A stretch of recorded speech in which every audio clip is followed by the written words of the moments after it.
ದಿನದ 24 ಗಂಟೆಯೂ ಸಮಾಜದ ಎಲ್ಲ ವರ್ಗದ ದುರ್ಬಲರು ಬಡವರ ಬಗ್ಗೆ ಚಿಂತಿಸುತ್ತಿದ್ದ ಕುಮಟಾ ಹೊನ್ನಾವರ ವಿಧಾನಸಭಾ ಕ್ಷೇತ್ರದ ಮಾಜಿ ಶಾಸಕ ದಿವಂಗತ ಮೋಹನ್ ಕೆ ಶೆಟ್ಟಿಯವರು ಜನಾನುರಾಗಿ ಜನಪ್ರಿಯ ಶಾಸಕರಾಗಿದ್ದರು ಎಂದು ಉತ್ತರ ಕನ್ನಡ ಜಿಲ್ಲಾ ಕಾಂಗ್ರೆಸ್ ಪ್ರಧಾನ ಕಾರ್ಯದರ್ಶಿ ಜಗದೀಪ್ ಎನ್ ತೆಂಗೇರಿ ಅಭಿಪ್ರಾಯಪಟ್ಟಿದ್ದಾರೆ.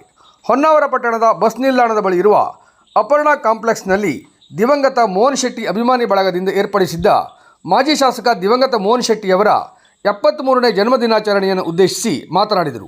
ಕುಮಟಾ ಹೊನ್ನಾವರ ವಿಧಾನಸಭಾ ಕ್ಷೇತ್ರದಿಂದ ಶಾಸಕರಾಗಿ ತಮ್ಮ ನೇರ ನಡೆ ನುಡಿ, ಸರಳತೆ, ಶಿಸ್ತು ಮತ್ತು ನಿರಂತರ ಜನಸಂಪರ್ಕದ ಮೂಲಕ ತಾವೊಬ್ಬ ಯಶಸ್ವಿ ಜನನಾಯಕ ಅನ್ನುವುದನ್ನು ನಾಡಿನ ಜನತೆಗೆ ತೋರಿಸಿಕೊಟ್ಟಿದ್ದರು.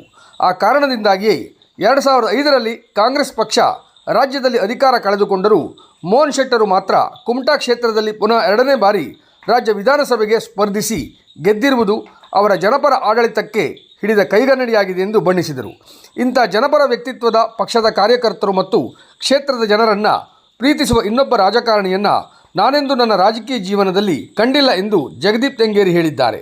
ಹೊನ್ನಾವರ ಪಟ್ಟಣ ಪಂಚಾಯತ್ ಸ್ಥಾಯಿ ಸಮಿತಿಯ ಮಾಜಿ ಅಧ್ಯಕ್ಷ ಸುರೇಶ್ ಶಿವಪ್ಪ ಮೇಸ್ತಾ ಮಾತನಾಡಿ, ಮಾನವೀಯ ಮೌಲ್ಯವನ್ನು ಮೈಗೂಡಿಸಿಕೊಂಡ ಒಬ್ಬ ಜನಪರ ನಾಯಕನಾಗಿ ತನ್ನ ಕ್ಷೇತ್ರದ ಜನ ನೆಮ್ಮದಿಯಿಂದ ಬದುಕಬೇಕು ಎಂದು ಕನಸು ಕಂಡಿದ್ದ ಅವರು ಕ್ಷೇತ್ರದಲ್ಲಿ ಎಲ್ಲಿಯೇ ಆಗಲಿ ಯಾವುದೇ ಅಪಘಾತ, ಬೆಂಕಿ ದುರಂತ, ನೆರೆಹಾವಳಿಯಂತಹ ಅವಘಡ ಸಂಭವಿಸಿದಾಗ ಸ್ವತಃ ಸ್ಥಳಕ್ಕೆ ಧಾವಿಸಿ ಸರ್ಕಾರದ ನೆರವು ಬರುವ ಪೂರ್ವದಲ್ಲಿಯೇ ವೈಯಕ್ತಿಕವಾಗಿ ಹಣಕಾಸಿನ ನೆರವಾಗುತ್ತಿದ್ದರು ಎಂದರು.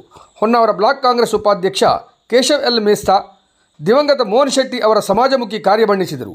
ಕಾರ್ಯಕ್ರಮದಲ್ಲಿ ದಿವಂಗತ ಮೋಹನ್ ಶೆಟ್ಟಿಯವರ ಆತ್ಮಕ್ಕೆ ಶಾಂತಿ ಸಿಗಲಿ ಎಂದು ಮೌನಾಚರಣೆ ನಡೆಸಲಾಯಿತು. ಈ ವೇಳೆ ಬಿಸಿಸಿ ಪ್ರಧಾನ ಕಾರ್ಯದರ್ಶಿ ಶ್ರೀಕಾಂತ್ ಮೇಸ್ತಾ, ತಾಲೂಕಾ ಗ್ಯಾರಂಟಿ ಅನುಷ್ಠಾನ ಸಮಿತಿಯ ಸದಸ್ಯ ಅಭಿಷೇಕ್ ತಾಂಡೇಲ್, ತಾಲೂಕಾ ಕೆಡಿಪಿ ಸದಸ್ಯೆ ಜ್ಯೋತಿ ಮಹಾಲೆ, ಜಿಲ್ಲಾ ಕಾಂಗ್ರೆಸ್ ಸದಸ್ಯ ಹನೀಫ್ ಶೇಖ್, ನಗರ ಕಾಂಗ್ರೆಸ್ ಘಟಕ ಮಾಜಿ ಅಧ್ಯಕ್ಷ ಚಂದ್ರಶೇಖರ್ ಚಾರೋಡಿ, ಕಾಂಗ್ರೆಸ್ ಪಕ್ಷದ ಮುಖಂಡರು, ಕಾರ್ಯಕರ್ತರು ಉಪಸ್ಥಿತರಿದ್ದರು.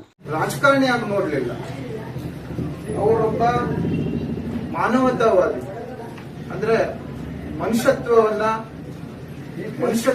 ಪ್ರೀತಿಸುವ ಜನ ಇರ್ತಾರೆ, ಮಾನವೀಯ ಕಳಕಳಿ ಉಳ್ಳುವಂತ ಜನ ಅಂತ ಹೇಳ್ತಾರೆ. ಅವರು ರಾಜಕಾರಣಕ್ಕೆ ಬಂದಿದ್ದು ಆಕಸ್ಮಿಕವಾಗಿ. ಆದ್ರೆ ಮೋಹನ್ ಶೆಟ್ಟಿ ಅವರು ಕುಮಟಾ ಕಾಲೇಜಿಗೆ ಹೋಗ್ತಾ ಇರ್ಬೇಕಾದ್ರೆ ನೋಡಿ, ಒಬ್ಬ ಶ್ರೀಮಂತನ ಮಗ ದೇವಿ ಶೆಟ್ಟಿ ಅಂಡ್ ಕಂಪನಿ ಅಂತ ಹೇಳಿದ್ರೆ ಇಡೀ ರಾಜ್ಯದಲ್ಲಿ ಅವರು ಪ್ರಥಮ ದರ್ಜೆ ಗುತ್ತಿಗೆದಾರರು, ಇಡೀ ರಾಜ್ಯದಲ್ಲಿ ಅವರ ಕಾಂಟ್ರಾಕ್ಟ್ ಅನ್ನುವಂಥದ್ದು ಇದು ಎಲ್ಲರಿಗೂ ಗೊತ್ತಿದೆ. ಅಂತವ್ರದ್ದು ಮಗ ಮೋಹನ್ ಶೆಟ್ಟಿ ಅವರು, ಅವರಿಗೆ ರಾಜಕಾರಣಕ್ಕೆ ಬಂದು ಜನರ ಮಧ್ಯದಲ್ಲಿ ಬಯಸ್ಕೊಳ್ತಾ ಜನಸೇವೆ ಮಾಡುವಂತ ಯಾವ ಅವಶ್ಯಕತೆನೂ ಇರಲಿಲ್ಲ. ಅವರು ಆರಾಮಾಗಿ ರಾಯಲ್ ಲೈಫ್ ಅಲ್ಲಿ ಬಂಗಾರ ಚಮಚ ಇಟ್ಕೊಂಡು ಹುಟ್ಟದಂತವರು ಆರಾಮಾಗಿ ಅವರು ಲೈಫ್ ಅನ್ನ ಲೀಡ್ ಮಾಡಬಹುದು. ಅಂತದ್ರಲ್ಲಿ ಅವರು ಕಾಲೇಜ್ ದಿನದಿಂದಲೇ ಕಾಲೇಜಿಗೆ ಹೋಗ್ಬೇಕಾದ್ರೆ ಈ ಕಾಲೇಜಿನಲ್ಲಿ ಪ್ಯೂನ್ ಇರ್ತಾರೆ, ಅವರು ಹರಿದ ಅಂಗಿ ಹಾಕೊಂಡ್ಬಂದ್ರೆ, ಹರಿದ ಪ್ಯಾಂಟ್ ಹಾಕೊಂಡ್ಬಂದ್ರೆ, ತಮ್ಮದೇ ₹1000 ಶರ್ಟ್ ತೆಗೆದು ಹಾಕೊಂಬಾರಿ ಅಂತೇಳಿ ಆ ಶರ್ಟ್ ತೆಗೆದು ಅವ್ರಿಗೆ ಕೊಟ್ಟು ಬಿಡ್ತಾರೆ.